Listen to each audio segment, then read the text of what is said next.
Hey guys, welcome to this video lecture series on the subject of process equipment design. I'm Harsh Panchal, assistant professor in chemical engineering department of LJIET Institute of Engineering and Technology. Well, in a previous video, we have understand about different flow meters that are being used in an industry level, right? In which we have understand the standard tapping location for the orifice meter. Again, that question is very important for your university exams. Then later, we have also understand its advantages and disadvantages as well. Now, in this particular video, we are going to focus on the mass flow rate that can be calculated by using this orifice meter. So, to calculate mass flow rate, we have this particular formula, right? You can see here this mass flow rate, that is your m dot, is equal to c naught, that is nothing but your coefficient of the orifice plate, right? Each and every orifice has a different coefficient that need to be calculated before the installation of our orifice meter, right? We will come to that particular point in a moment, right? Which is being multiplied by y, that is nothing but your expansion factor. Then we have A0, that is area of orifice, that is equal to pi by 4 d naught square. Here this d naught is nothing but your diameter of the orifice, right? This d naught is not the diameter of pipe, it is diameter of the orifice. You need to remember that. Then that is being multiplied by under root of 2gc into P1 minus P2 into rho, right? So this is P1, that is pressure drop at the upstream side, P2, that is pressure drop at the downstream side. Both are being measured with the help of the manometer. That is being divided by 1 minus beta raised to 4. Now again this beta is equal to the diameter of orifice plate divided by diameter of the pipe, right? That is inside diameter of pipe. So this beta is nothing but the ratio of the diameter of orifice and the pipe. Now this C naught, that is coefficient of orifice, depends on different things, right? It depends on the tapping location that we have understood in the previous lecture. It also depends on the Reynolds number as well, right? So you can see here, this coefficient of orifice can be dependent on the Reynolds number and the location of the taps. So for the generalized theorem, if your Reynolds number is greater than 30,000, then we can take the value of C naught between 0.595 to 0.62 for the vena contracta types of the tabs, right? And for the case of radius tab, we can use its value from 0.595 to 0.8. For the corner tabs, its value is 0.62, right? So these are the values of C naught that can be used for the solving or to designing purpose of different orifice meter, right? Then later, you can see here that the relation between discharge coefficient beta and Reynolds number is given by this particular equation of Stolz. So this equation can also be used to calculate mathematically this value of C naught, right? Again, this value of C naught is very important in calculation of the orifice meter. So this particular formula can be used in order to calculate C naught, right? It relates beta and Reynolds number as well. So after understanding this, let's just solve one numerical in order to design our orifice meter. So this particular numerical is also asked in a GTU exam, that to design, or we can say to calculate manometric reading that is being generated by the orifice meter based on following data. So these are the data that is being given in the question itself, right? So let me just take a pen here. So our fluid is water, right? So we are going to use water for the flowing system. Then it has the mass flow rate of 1 lakh kg per hour, right? Again, you can see that they have given us the value of mass flow rate, right? Then the inside diameter is 154 mm, right? That is DI, right? Then the operating temperature is 32 degrees Celsius. And density of water is 995 kg per meter cube, and again viscosity is given as 0.765 centipoise, right? Then the manometric fluid is mercury, which has density of 13,516.47 kg per meter cube, right?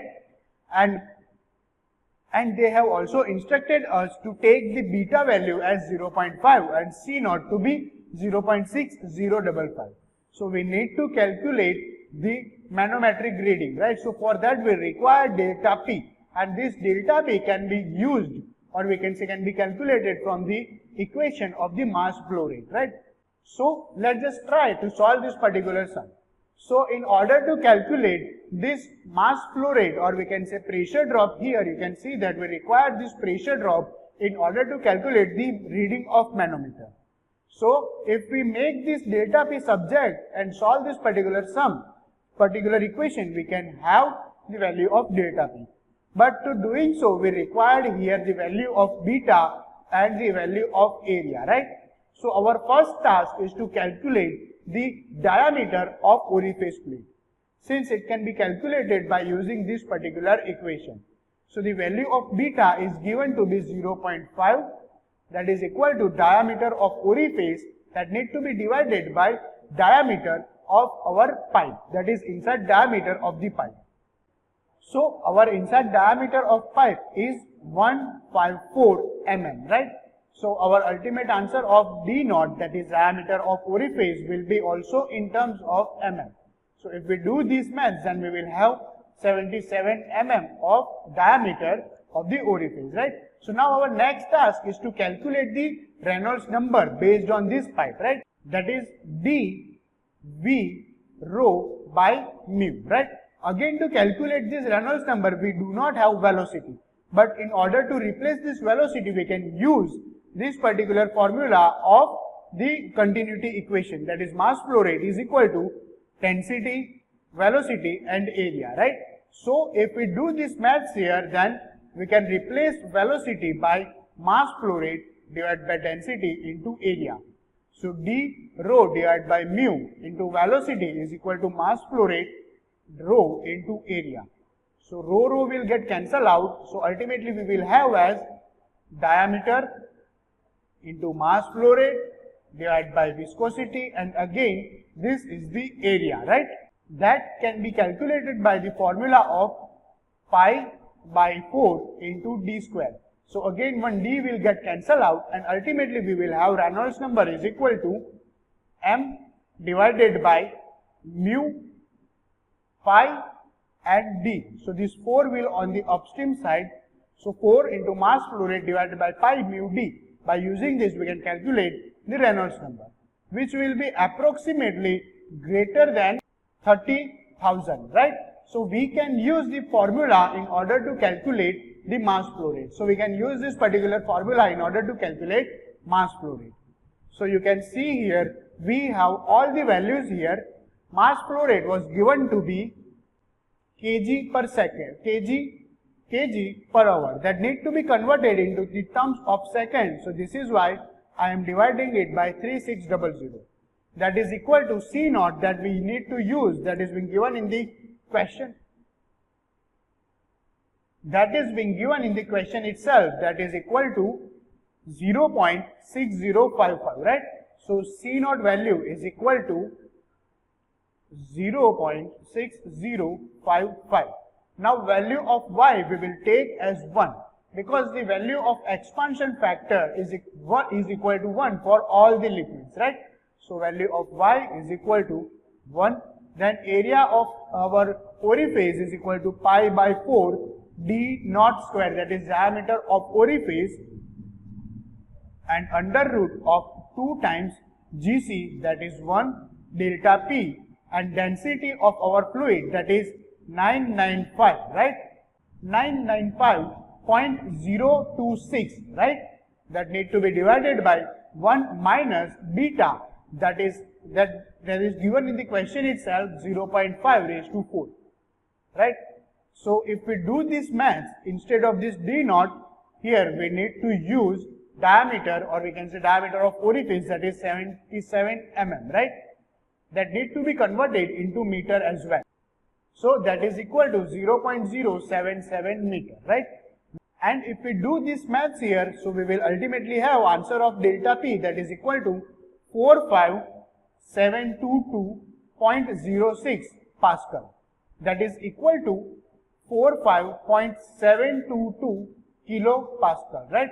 So this is the answer of our delta P, right? So this is the answer of delta P, that is equal to 45.722 kilopascal.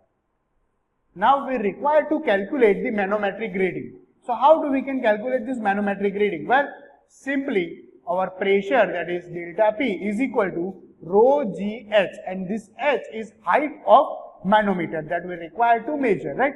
So we are using this particular formula, that is equal to delta P is equal to rho M, that is density of manometric fluid, right? That is our mercury, and this rho F is density of fluid into G into Rm. So delta P is nothing but 45722.026, that is equal to density of mercury that is given in the question itself, that is 13516.47, right?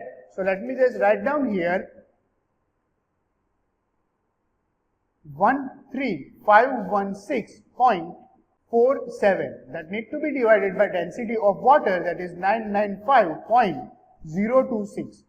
Then the value of G is 9.81, and Rm, that is reading of manometer, that need to be calculated.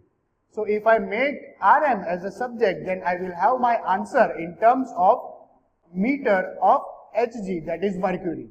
So if we do this math, then we will have our answer as 0.3722 meter of mercury, that can be calculated as 372.2 millimeter of Hg, right? So this is what we can say here. So this is what we have got our answer as the reading of mercury manometer, right? So let's just quickly revise what we have done in this particular equation, in this particular numerical. So let me just take another pen from here. So we have been asked to calculate the manometric reading of the orifice meter. So for that we required our pressure drop, that is equal to rho GH, right? We require to calculate this H. In order to calculate this, we have given all the information here, right? So first of all, what we have done is, we have calculated this inside diameter of orifice, right? Orifice plate. That was coming to be 77 mm. Then later we have calculated Reynolds number, that is greater than 30,000, so that we can use this particular formula to calculate mass flow rate. Since mass flow rate was given us in the terms of kg per hour, that we have converted into kg per second, right? And we have used this particular formula to calculate delta P, which was coming around 45.45722 pascals. So we have used this pressure drop to calculate the manometric reading in this manner, and we have ultimately calculated our Rm is equal to 372.2 mm of Hg, right? To calculate manometric reading, we have used this particular formula. Now, after understanding this, let's just focus on the second type of the flow meter that is being used in an industry for the larger level.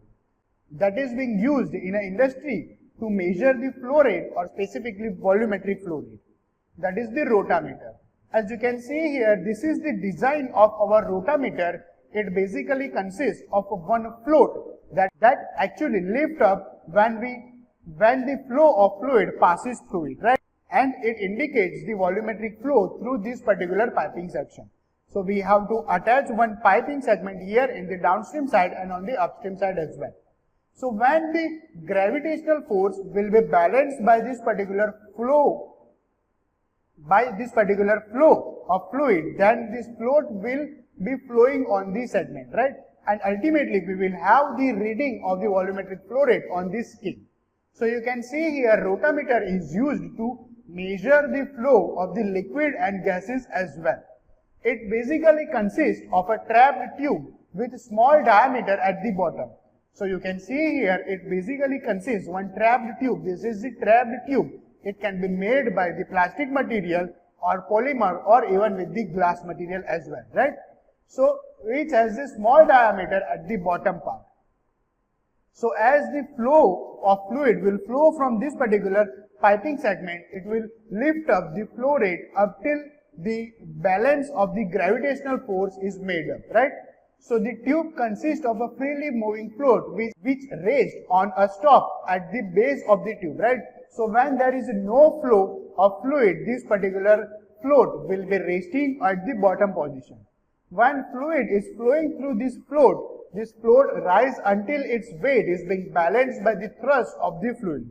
So as you can see here, when the gravitational force will balance by the thrust created by the fluid, this particular float will flow on this particular liquid, and it will indicate the volumetric flow rate on this particular scale, right? And its position then indicate the flow rate of our given system, right?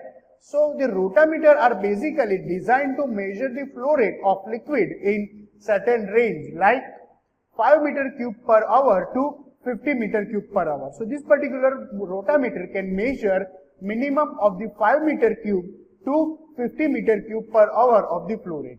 Then you can see here it can also be measured 10 to 100 meter cube per hour. You can see here this particular rotameter as an example. Or it can use to measure 3 liter per minute to 30 liter per minute, like that, right? So these are the ranges involved by which our rotameter can be used. Now the next task is to calculate the mass flow rate through the rotameter. Well, we can use this particular formula in order to calculate mass flow rate through the rotameter. That is Qm, that is again nothing but your mass flow rate, that is kg per second, is equal to Cd. Here this Cd is nothing but your discharge coefficient, and again it depends on the shape of the fluid and the Reynolds number, right? So basically this shape of the fluid ultimately decides the factor, or we can say this discharge coefficient, right? Then A2 is nothing but the cross-sectional area of annulus between float and the tube, right? So this space is nothing but your A2, right? This annulus space between our tube and the float is calculated to be area A2, right? Then we have square root of 2g into Vf. This Vf is nothing but the volume of the fluid, right? So this volume occupied by this particular float is nothing but the Vf. And we have rho f, that is density of fluid, that need to be subtracted from density of fluid and again multiplied by density, right? So that need to be divided by area of float inside the bracket of 1 minus A2 by A1 raised to 2. And this particular formula is again very important to calculate mass flow rate through the rotameter. So as you can see here, rho f, that is the density of fluid in kg per meter cube, and rho is density of fluid, right? So this particular formula is again very important in order to calculate mass flow rate through the rotameter. So by understanding the design of the rotameter, we can conclude the first chapter of process design of pumping and piping systems, right? We will see you in the next video with the new chapter. Till then, keep watching, keep learning. Thank you.